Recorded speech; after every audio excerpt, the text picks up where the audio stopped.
Hello my dear student, मैं रामप्रीत प्रजापति आप सबका स्वागत करते हैं आज की इस वीडियो में, जिसमें पढ़ने वाले हैं क्लास 10th एमपी बोर्ड परीक्षा में आने वाले मोस्ट इम्पोर्टेंट क्वेश्चन, जिसमें आज अध्याय 6 लिया है और अध्याय 6 की सेकंड नंबर क्लास है।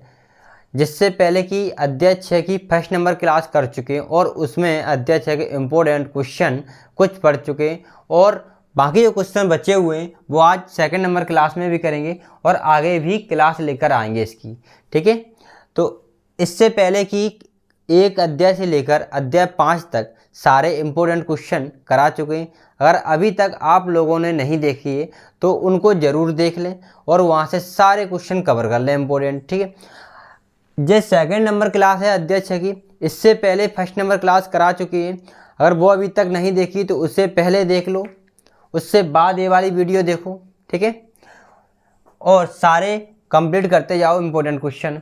और अभी तक आप लोगों ने चैनल को सब्सक्राइब नहीं किया तो सब्सक्राइब कर लो और वीडियो को लाइक ज़रूर कर दिया करो। कमेंट में अपना नाम और वीडियो कहाँ से देख रहे हैं ये ज़रूर बता दिया करो। ठीक है, और लास्ट में ये बताया करो कि वीडियो कैसी लगी आप लोगों को। ठीक है, तो चलिए अब नेक्स्ट नंबर क्वेश्चन देखते हैं। इसमें क्या लिखा है, फोर्थ नंबर क्वेश्चन है। इससे पहले फर्स्ट और second third number question class number 1 में कर चुके हैं। क्लास नंबर सेकंड में फोर्थ नंबर क्वेश्चन लिया है। इसमें देखो, किसी त्रिभुज PQR की भुजाओं PQ और PR पर क्रमशः बिंदु E और F स्थित हैं। निम्नलिखित में से प्रत्येक स्थिति के लिए बताइए कि क्या EF समांतर QR है, मतलब दोनों EF और QR समांतर है। तो पहले क्या बोला, त्रिभुज PQR, एक त्रिभुज बनाओ PQR, एक त्रिभुज क्या बना दिया PQR, एक त्रिभुज ले लिया। ठीक है, इसका नाम दो PQ और R।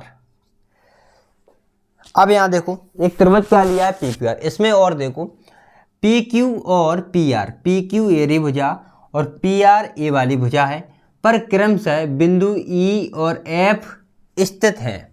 अब यहाँ देखो, जो PQ है ना उस पर क्या स्थित है, पहले क्या लिखा है PQ और यहाँ पे क्रमशः स्थित क्या है बिंदु E, यानी PQ पर क्या है E बिंदु स्थित है, तो E यहाँ हो गया। ठीक है, और PR पर क्या है, ये रही PR पर क्या F स्थित है। ठीक है, PR पर F स्थित है और PQ पर क्या E, तो इन दोनों को मिला दो, ये मिला दिया। अब इसमें पूछा क्या गया है, EF ये वाली भुजा है, समांतर QR ये वाली भुजा है, इन दोनों को समांतर बताना है। समांतर है कि नहीं चेक करनी है। समांतर क्या होती है, यहाँ से लेके यहाँ तक की दूरी, यहाँ से लेके यहाँ तक की दूरी और यहाँ से लेके यहाँ तक की दूरी, इनकी बीच की दूरी कहीं भी निकाली जाए बराबर होगी तो वो कैसे होंगे, समांतर होंगे। ठीक है, समांतर भुजा होंगे। अब वो चेक कैसे करेंगे, यहाँ दूरी तो स्केल तो नहीं रखेंगे ना, स्केल तो ये नहीं रखेंगे, नाप लो दूरी, ऐसे तो नहीं पड़े, इसे थेल्स प्रमेय से चेक करेंगे। एक चीज़ ध्यान रखो, किसी त्रिभुज में एक भुजा ऐसा कोई त्रिभुज है और यहाँ पे एक भुजा अगर दोनों समांतर दे दें तो क्या दे दें, समांतर दे दें। ये भुजा बोल दें इन दोनों को समांतर है तो क्या करते हैं, ये भुजा है ना ये वाली EP, यहाँ पे पहले नाम दे लो, P कितने का 3.9, कितने का है जी 3.9,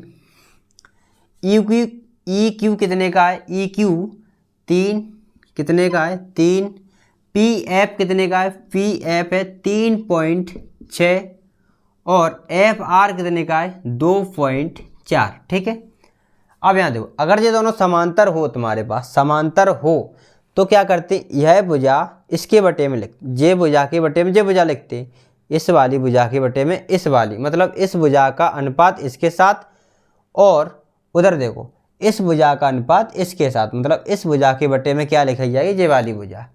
अगर दोनों बराबर आ जाए तो क्या है, वो दोनों क्या है बराबर आ जाए तो क्या होंगी, फिर वो यह बराबर आ जाए तो ये दोनों क्या होंगी, समांतर होंगी। अगर ये पहले से समांतर हैं, तो इनके अनुपात इस भुजा के बटे में इस भुजा को लिखो, जो अनुपात निकलेगा वह है इस भुजा के बटे में यह भुजा लिखो और दोनों के भुजा के बराबर आएंगे, होंगे बराबर।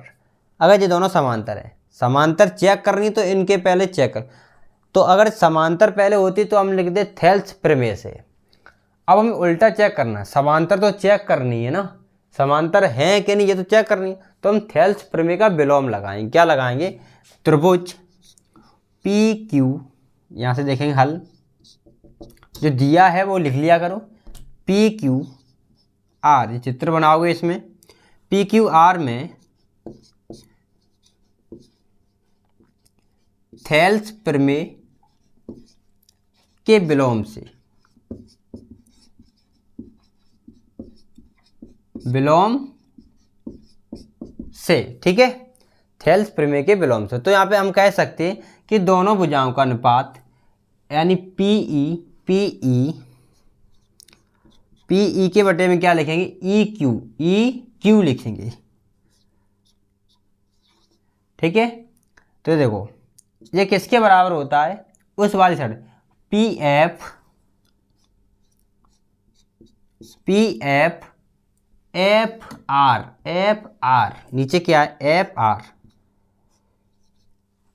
अब निकालो पीई का मान कितना है? पीई का मान है 3.9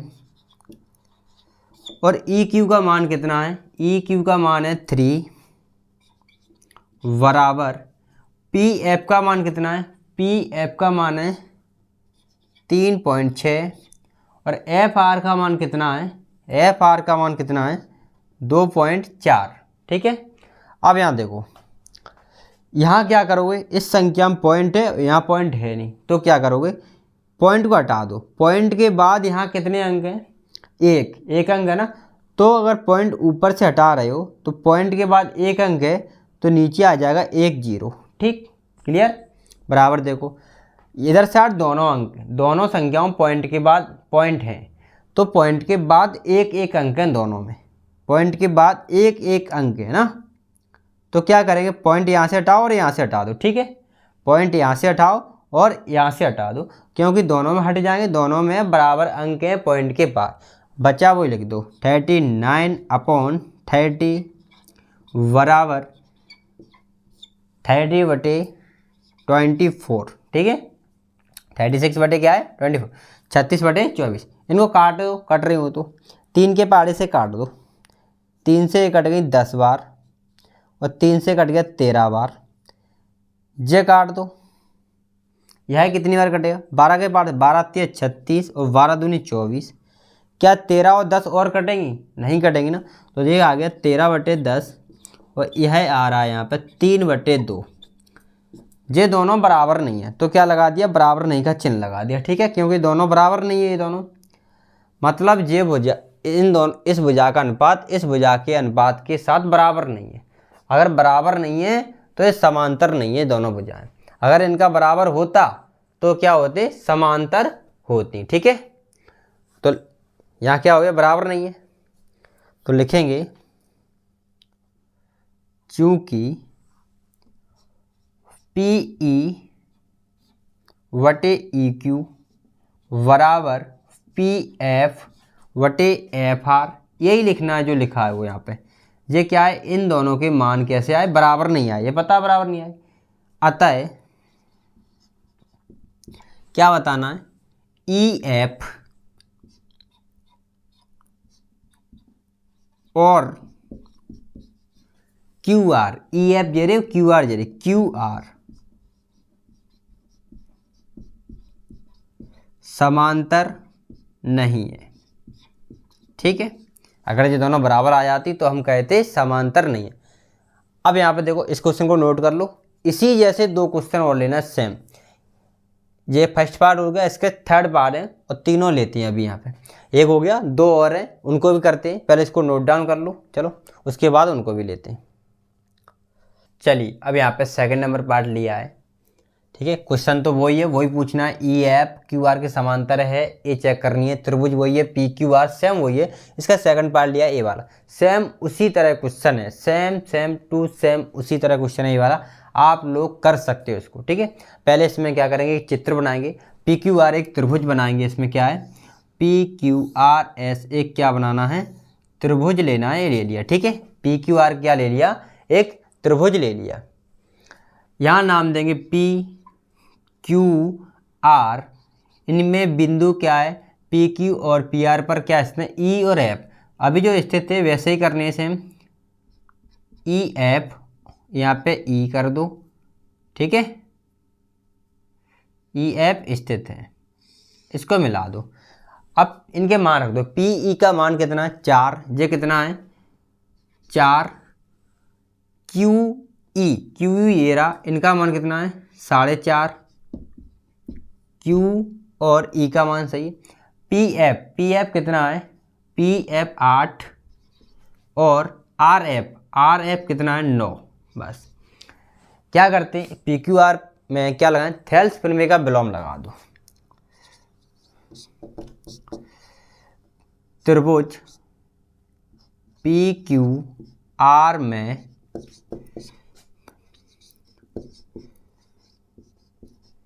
थेल्स प्रमेय का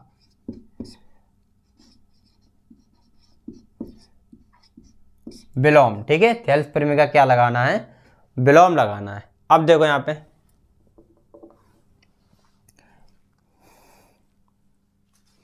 यहाँ क्या करेंगे, पीई के बटे में क्या आएगा, ई क्यू, जैसे उसमें करा था, यानी ये वाले ऊपर क्या है पी यू, पी ई है, ऊपर क्या है पी ई, नीचे क्या है ई क्यू, ये वाली भुजा, तो ई और क्यू, ठीक है, बराबर क्या आएगा, पी एफ, थेल्स प्रमेय का भुजाएं, और थेल्स प्रमेय का विलोम क्या कहता है, दोनों भुजाओं के अनुपात कैसा होना चाहिए, बराबर, यानी पी एफ और एफ आर के बराबर होना चाहिए, ठीक है। चेक करते हैं बराबर है कि नहीं, अगर ये बराबर होंगी तो इस दोनों भुजाएं कैसे होंगी, समांतर होंगी, ठीक है। तो यहाँ देखो पी कितना है 4 रख दो, ई क्यू कितना है 4.5, 4.5, 4.5 यानी 4.5 बराबर पी से एफ कितना 8 और यह कितना है एफ आर कितना 9। अब यहाँ देखो पॉइंट इस संख्या में है, कहाँ है नीचे, और पॉइंट ऊपर है नहीं, तो क्या करेंगे, पॉइंट हटा दो यहाँ से, और पॉइंट के बाद एक अंक है तो ऊपर एक जीरो आ जाएगा। अगर पॉइंट के बाद 2 अंक होते ऐसे 2 और लिखेंगे, लिखे ना 2, ऐसे 2 अंक हो गए, 2 जीरो आती हैं यहाँ पे, ठीक है। अब यहाँ देखो कितना है 40/45, इधर क्या आ रहा है 8/9। इन संख्याओं किसी संख्याओं से भाग जाएगा नहीं, 2 से 8 कट रहे हैं लेकिन 9 नहीं कट रहे, 3 से 9 कट रहे हैं लेकिन 8 नहीं कट रहे, एक पाड़े से दोनों संख्याएं दोनों में भाग नहीं जा रहा। तो इधर देखो एक ही पाड़े से दोनों में भाग जा रहा है, 5 से जा रहा है, 5 से 8 बार और 5 से 9 बार, तो क्या आ गई 8/9 और 8/9, ये दोनों बराबर आ गए, यानी इनके अनुपात कैसे हैं, बराबर है। इस वाली भुजा और इस वाली भुजा का अनुपात कैसा है, बराबर है। अगर बराबर है तो हम कह सकते हैं चूंकि पी ई वटे ई क्यू, ये वाली भुजा इधर बराबर ये लेंगे हम, पी एफ बराबर एफ आर बराबर, अगर ये दोनों बराबर हैं, तो इसलिए हम कह सकते हैं ई एफ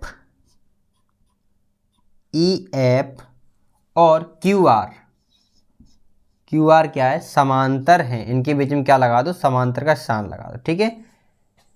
ई एफ समांतर क्यू आर है, क्या लिख दो यहाँ पे है, बस। इस वाले त्रिभुज में ई क्यू समांतर क्यू आर के हैं, ई एफ समांतर किसके, क्यू आर के हैं, ठीक है। इस क्वेश्चन को भी नोट डाउन कर लो। इसके बाद एक इसका पार्ट होगा 3rd नंबर, उसको भी देखते हैं, चलिए इसको नोट डाउन कर लो जल्दी से, उसके बाद देखते हैं। चलो अब इसको भी देखते हैं, इसका 3rd नंबर पार्ट ले लिया है, अब इसको भी देखो, ठीक है।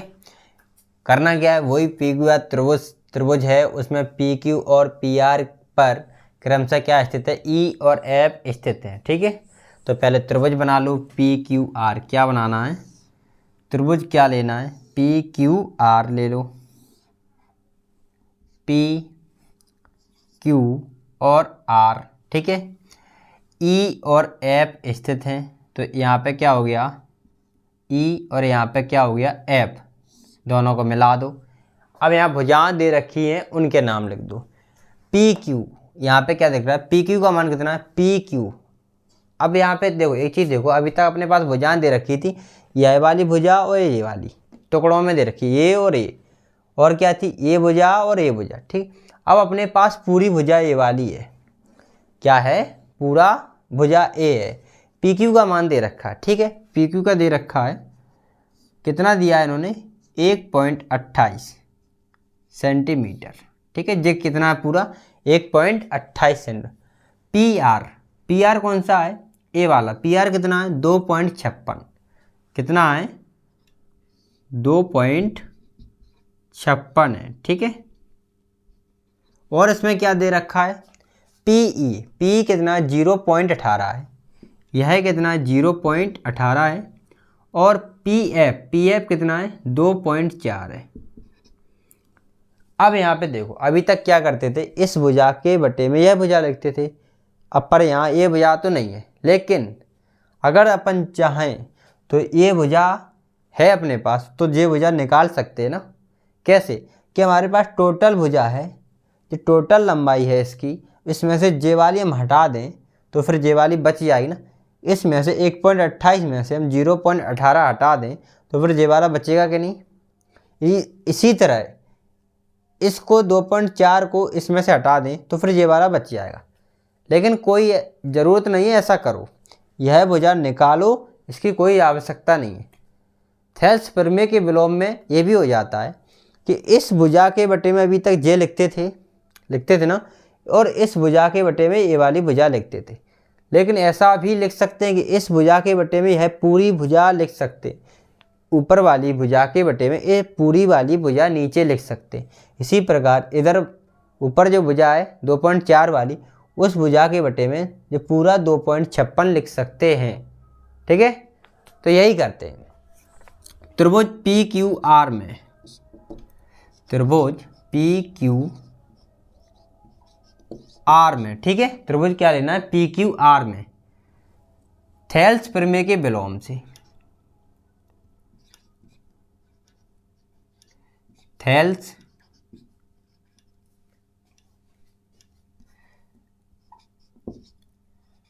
प्रमेय के विलोम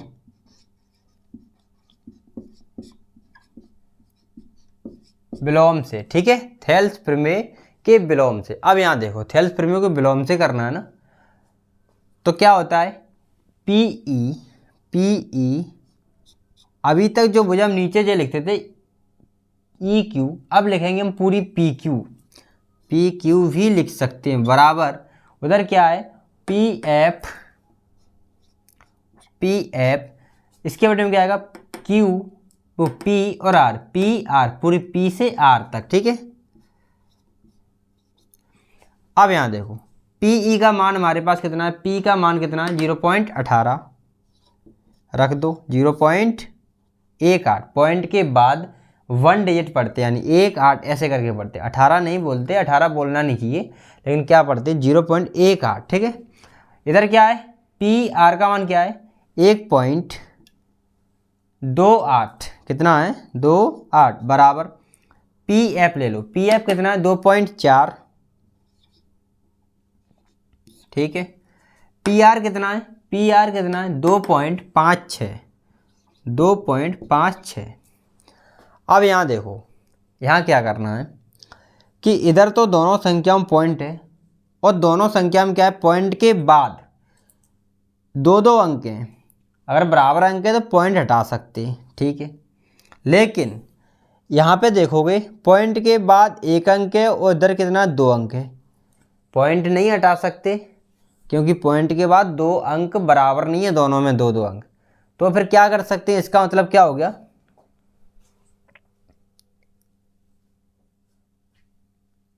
एक क्वेश्चन कुछ इसमें मिस्टेक लग रही है, शायद गलत लिख लिया इसमें, 2.4 नहीं होगा, कुछ अलग होगा। 1 मिनट हम देख लें, क्योंकि 2.4 नहीं आना चाहिए, कुछ मिस्टेक है शायद, और देख लें शायद। इसमें 2.4 नहीं है, 2.4 नहीं है, यह है 0.36 है, 0.36 है। कितना है? 0.36। कितना है? 0.36। तो यहाँ गलती से रख गया, चलो यहाँ पे क्या रखेंगे? 0.36। अब देखो पॉइंट के बाद बराबर अंक हैं दोनों साइड, इधर भी पॉइंट हटा दो। इधर लिखेंगे अपन 18, क्योंकि अब 18 से पहले आ रहा है 0, तो उसका कोई मतलब नहीं है, ओनली 18 ही लिखें। इसको लिखेंगे 128 बराबर, यहाँ लिखेंगे 36 और इधर लिखेंगे 2 से 56। ठीक है, इसको काट दो, दोनों संख्या कट रही हो तो 18 3 के पाड़े से कट जाती, 18 6 के पाड़े से भी कट जाती, 18 9 के पाड़े से भी कट जाती। इसको देख लो, 9 के पाड़े हटा, क्या ये 9 से कट रही? 9 के पाड़े से, 9 के पाड़े से यह कटेंगी, चेक कर लो। 9 एकम 9, कितनी बच रही? 9 एकम 9। अब बच रहा है यहाँ पे 3 3 38 हो जाएंगे। अब 9 के पाड़े में क्या नहीं आता? 38 नहीं आते, तो 9 से तो नहीं कटेगा। 6 से कट रहा है, 6 से भी कट रहा है, 6 से चेक कर लो, 6 दूनी 12, 6 से भी नहीं कट रहा। 3 से चेक कर लो, 3 से कट रहा है, 3 चौक 12, 3 से भी नहीं कट रहा, तो फिर 9 से काटनी पड़ेगी, वो 2 से काटनी पड़ेगी, 2 से तो कट रही ना दोनों संख्या, 2 से काट दो इसको। 2 नेम 18, इसको काटेंगे तो क्या आएगा? 2 छंग 12 और 2 चौक 8, 9/64 हो गया जी बराबर।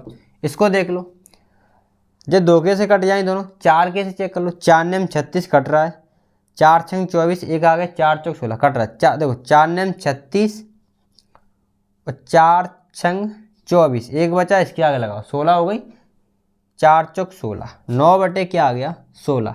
यहाँ भी अनुपात बराबर है, यहाँ भी क्या है, इनके भुजाएं जो हैं, भुजाओं के जो अनुपात बन रहे हैं वो बराबर हैं। तो हम कह सकते हैं यहाँ पे क्या है, भुजा कैसी हैं? बराबर हैं, तो इनकी जो भुजा ये वाली होंगी, ये वाली समांतर हैं। तो यहाँ पे लिखेंगे PE बटे PQ बराबर PF बटे PR। ठीक है, PE बटे क्या है? PQ, PF बटे क्या है? PR। यही लिखना है, बराबर है तो बराबर लिखो। अगर ये बराबर है इसीलिए हम कह सकते हैं, इसीलिए कि EF समांतर QR, EF जरे QR जरा, इन दोनों क्या है? समांतर हैं। ठीक हो गया। अब ये क्वेश्चन, इस क्वेश्चन के तीनों पार्ट होते हैं ख़त्म। अब नेक्स्ट नंबर क्वेश्चन लेंगे इसके बाद। इस क्वेश्चन को नोट डाउन कर लो, समझ आए होंगे सारे। ठीक है, समझ आ गए हो तो S लिख दो कमेंट में। अब इसके बाद 5th नंबर क्वेश्चन लेंगे, इसको पहले कंप्लीट कर लो।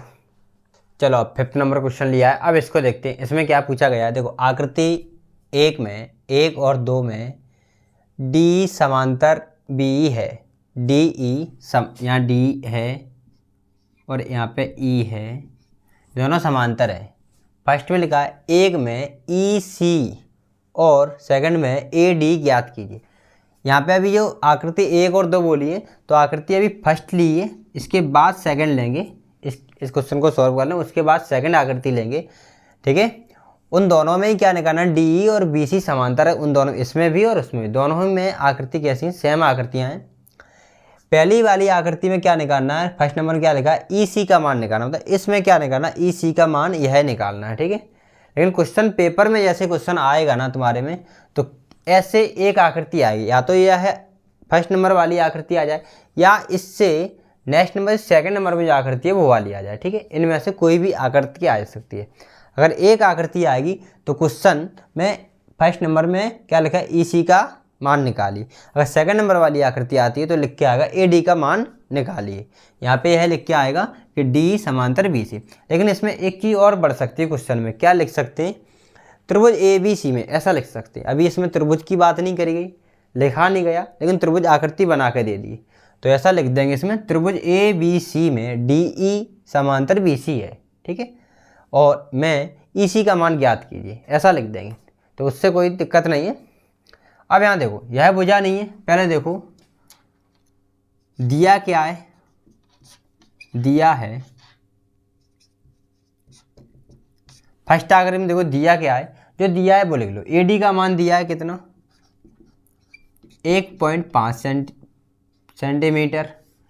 डी और वी, डी का मान कितना है 3 सेंटीमीटर। उधर ए ई का मान कितना है, ए ई का मान कितना है 1 सेंटीमीटर। ई सी तो निकालना है ना, ई सी का मान क्या मान लो, x सेंटीमीटर मान लो, ठीक है। या x नहीं मानो, इसको अपन करो याद करना तो क्वेश्चन मार्क लगा दो, ठीक है, इसको मानो मत। अपन ई सी की जगह पे ई सी लेते रहेंगे। अब इसमें देखो एक चीज़ और दे रखी है इसमें, डी ई समांतर है वी सी के, ये दोनों समांतर है। अभी जो त्रिभुज पढ़े थे उन दोनों त्रिभुज में ये पता करना था कि समांतर होंगी। क्या पता करना था, ये दोनों समांतर पता करना था। अगर हम इन दोनों को पता करते तो इन दोनों बराबर चेक करते, दोनों ये वाली भुजा और ये वाली भुजा के अनुपात बराबर हैं या नहीं।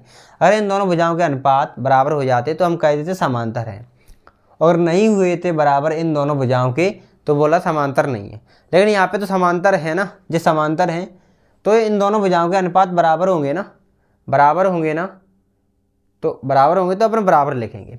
तो अभी हमने क्या लगाई थी, थेल्स प्रमेय का विलोम लगाया था जब ये समांतर नहीं थी तब। अब समांतर हैं तो क्या लगाएं, थेल्स प्रमेय का कथन से, ठीक है। या लिखेंगे थेल्स प्रमेय से, क्या लिखेंगे, थेल्स प्रमेय से। तो यहाँ देखो त्रिभुज ए वी सी में थेल्स प्रमेय से, थेल्स प्रमेय से, ठीक है। क्या होता है, ये दोनों भुजाएं बटे में होंगी, ए डी का आगे बटे में होगा डी बी के बटे में होगा, ठीक है। ए ई किसके बटे में होगा, ए ई किसके बटे में होगा, ई सी के बटे में होगा, किसके बटे में होगा, ई सी के बटे में। अब यहाँ देखो, अगर ये बटे ए डी का मान कितना है, ए डी का मान है 1.5, बी डी का मान कितना है 3, बी डी का मान कितना है 3, ठीक है, बराबर लिख दो। ए ई का मान कितना है 1, तो ई सी का मान है ही नहीं, तो ई सी की जगह पर रखें ई सी। अब यहाँ देखो एक चीज़ देखो, यहाँ पे पॉइंट के बाद हटा दो, पॉइंट को हटाओ यहाँ से, पॉइंट के बाद है एक अंक, तो नीचे क्या आएगा, 1 0 आएगा, क्या आएगा 1 0 आएगा, ठीक है, 1 0 आएगा। तो क्या बच्चा, ऊपर 15 है, नीचे क्या है 30, बराबर 1 बटे ई सी। 15 से काट दो, 15 एकम 15 और 15 दूनी 30। तो अब यहाँ लिखेंगे आगे 1 बटे 2 बराबर 1 बटे ई सी, ठीक है, 1 बटे 2 और 1 बटे ई सी आ गया इधर। अब यहाँ क्रॉस मल्टीप्लाई कर दो, ई सी का इधर करोगे, ई सी का इधर करोगे, ई सी का इधर करोगे तो क्या आएगा, 1 में करोगे तो ई सी ही आएगा, और 2 का इसमें करोगे क्या आएगा, 2 एकम 2, क्या आएगा 2 एकम 2, ठीक है, सेंटीमीटर। अतः ई सी बराबर क्या है 2 सेंटीमीटर है। पहले हम ये तो निकालना था, ई सी क्या आ गया 2 सेंटीमीटर। एक चीज़ ध्यान रखो, देखो जब भुजा क्या थी समांतर, यानी यह भुजा यह समांतर भुजा थी, तो इन दोनों भुजाओं के अनुपात समानुपात होते हैं, इस भुजा का इसके साथ, इनके अनुपात समानुपात जो होते हैं, अनुपात बराबर में होते हैं ना। तो यहाँ देखो जे 1.5 है, 1.5 का डबल क्या होता है 3, जे डबल हो रही है, नीचे वाली भुजा क्या डबल, तो जे कितना 1, तो इसका डबल क्या आएगा 2, ठीक है। जे के इसका भी डबल कर दो, यहाँ पे 2 आ गया, जे इसका डबल क्या है 3, तो इसका डबल क्या है 2। अगर यहाँ पे 2 होते तो यहाँ पे 4, अगर यहाँ पे 2 होते तो यहाँ पे क्या है 4, ठीक है, समझ आ गया। अगर यहाँ इस साइड डबल हो रहा तो इस साइड भी डबल होगा, अगर इस साइड ट्रिपल होता तो इस साइड भी ट्रिपल होता। अगर इसमें इसका यहाँ पे डबल हो रहा है, अगर इस साइड ट्रिपल यानी 3 गुना होता, यहाँ 2 गुना हो रहा है, अगर 3 गुना होता तो इधर भी 3 गुना होता, ठीक है, क्लियर है। चलो अब इसको नोट डाउन कर लो। इसके बाद सेकंड नंबर आकृति भी लेते हैं इसकी, करो जल्दी से। चलो यहाँ पे आप सेकंड नंबर भी आकृति ले ली, सेकंड नंबर आकृति, इसको देखो, इसको भी देखते हैं। इसमें क्या निकालना है, ए डी का मान निकालना है। सेकंड में क्या निकालना है, ए डी का मान, ए डी कहाँ है, ए वाला मान निकालना है। यह भुजा है, ये साइड दोनों है। वैसे एक बात अपना क्या बताया था, इधर कितना 1.8 इधर कितना है 5.4, इसको 18 मान लो एक बार। 18 तिया कितने हो रहे 54, 18 तिया कितने हो रहे 54, यानी इसका ये 3 गुना हो रहा है। इसका क्या हो रहा है 3 गुना। तो यहाँ पे कौन सा नंबर आएगा जिसका 3 गुना होगा जी? यहाँ पर कौन सा नंबर आएगा 3 गुना होगा? जल्दी से कमेंट में बताओ, यहाँ पे ऐसा कौन सा नंबर आएगा जिसका ये 72 3 गुना है। ठीक है, कमेंट में बताओ, तब तक हम इसमें लिख रहे हैं। यहाँ चलो हल दिया है, जो अपन को दिया है वो लिखते हैं पहले।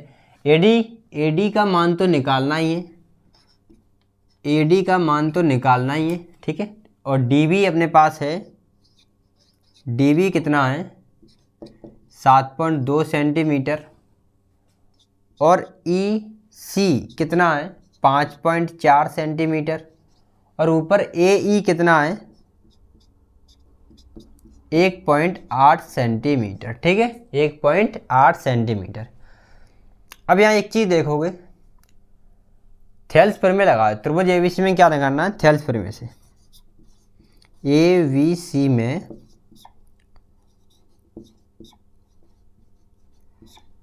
थेल्स प्रमेय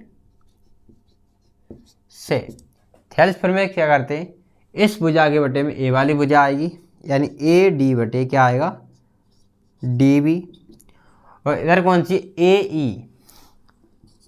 ई भुजा के बटे में क्या आएगा ई सी, क्या आएगा ई सी। अब इनके मान रख दो। ए डी का मान है ही नहीं, ए डी की जगह क्या आएगा ए डी। बी डी का मान कितना है 7.2 बराबर, इधर कितना है ई सी, वो ए ई का मान कितना है 1.8, और इधर कितना है ई सी है ना, ई सी का मान कितना है 5.4। अब यहाँ देखो, इधर तो कोई नंबर है नहीं, ऊपर ए डी रखा है, इस पॉइंट को बना रहने दो। ठीक है, लेकिन यहाँ देखो दोनों संख्याओं में पॉइंट है, और पॉइंट के बाद एक एक अंक है, यानी बराबर अंक है, तो पॉइंट हटा दो यहाँ से। ठीक है, तो यहाँ क्या बच्चा ए डी बटे में क्या आएगा 7.2 बराबर, यहाँ क्या है 18, इधर क्या है 54।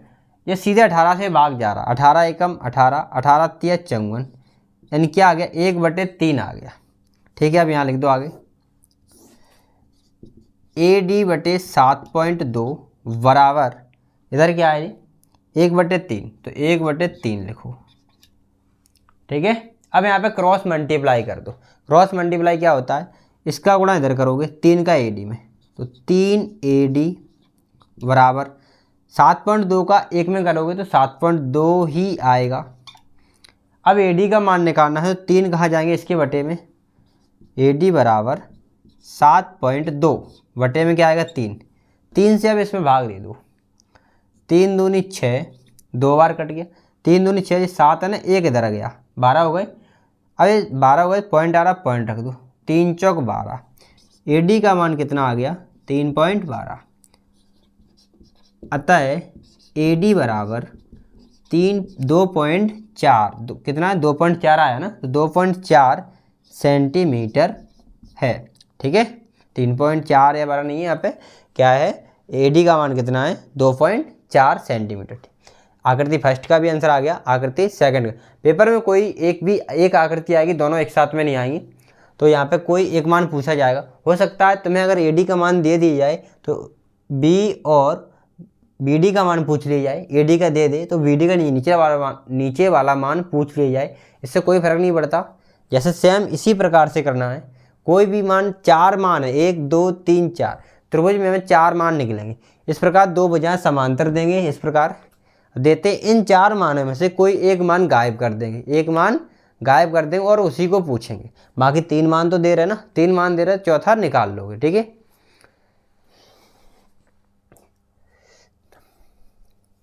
चलिए अब ये सेकंड नंबर भी ख़त्म करते हैं यहाँ पे क्लास, और इसके बाद जो क्वेश्चन बचे वो नेक्स्ट नंबर क्वेश्चन क्लास में लेके आएंगे। ठीक है, अगर आप लोगों ने अभी तक वीडियो को लाइक नहीं किया तो लाइक ज़रूर कर दो, और कमेंट में ये बता दो वीडियो कैसी लगी, वीडियो कैसी लगी ये ज़रूर बताओ, और वीडियो में समझ आ रहा है पूरा कि नहीं क्लियर। अगर वीडियो में क्लियर ना दिखा करे तो उसकी क्वालिटी बढ़ा लिया करो, क्वालिटी बढ़ा लिया करो, और वहाँ पे 720p पर देखा, इस पर देखा करो। तुम ना 240 या 360 पर देखते होगे ना। 360 पे भी अच्छा देखेगा, लेकिन 720 पे देखा बढ़िया देखेगा। 720 पे देखा करो, बढ़िया देखेगा, ठीक है, कोई दिक्कत नहीं आएगी देखने में। चैनल को सब्सक्राइब नहीं किया हो तो सब्सक्राइब कर लो अभी तक, और वीडियो को शेयर उन दोस्तों को जरूर कर दिया करो जो इस बार कक्षा 10वीं का एग्ज़ाम देने वाले हैं, क्योंकि उनके पास भी मोस्ट इम्पोर्टेंट क्वेश्चन पहुंच जाएं और वह भी इन क्वेश्चन का बेनिफिट उठा सकें, इन क्वेश्चनों को लगाकर वह भी अच्छे नंबर ला सकें। और आपको तो लाना ही लाना है, आपको तो 100 में 100 नंबर लाने, इतना एक टारगेट बना के चलना है अपना, बेहतर परिणाम लाना ही लाना है इससे तो, क्योंकि क्वेश्चन आपको वो दिए जा रहे हैं जो बहुत ही ज़्यादा इम्पोर्टेंट, सिंगल क्वेश्चन इसमें से कोई बाहर नहीं आएगा, ठीक है। टेक केयर, अपना ख्याल रखना, ओके। क्वेश्चन पूरे लगाते रहें, रिपीट करते रहें क्वेश्चनों को, और ओटी वगैरह 6 अध्याय की ज़्यादातर ओटी है तो परिभाषा, थेल्स प्रमेय का कथन, थेल्स प्रमेय को आधारभूत प्रमेय कहते हैं, यहाँ पे लिखा है थेल्स प्रमेय, इसको आधारभूत प्रमेय भी कहते हैं और मूलभूत भी कहते हैं। थेल्स प्रमेय को भी मूलभूत प्रमेय या आधारभूत प्रमेय भी कहते हैं, तो याद रखना इस बात को, ठीक है। और इनको पाइथागोरस प्रमेय है, इन 6 अध्याय की परिभाषा हैं, पूरी कंप्लीट कर लेना याद करके, ठीक है, ओके।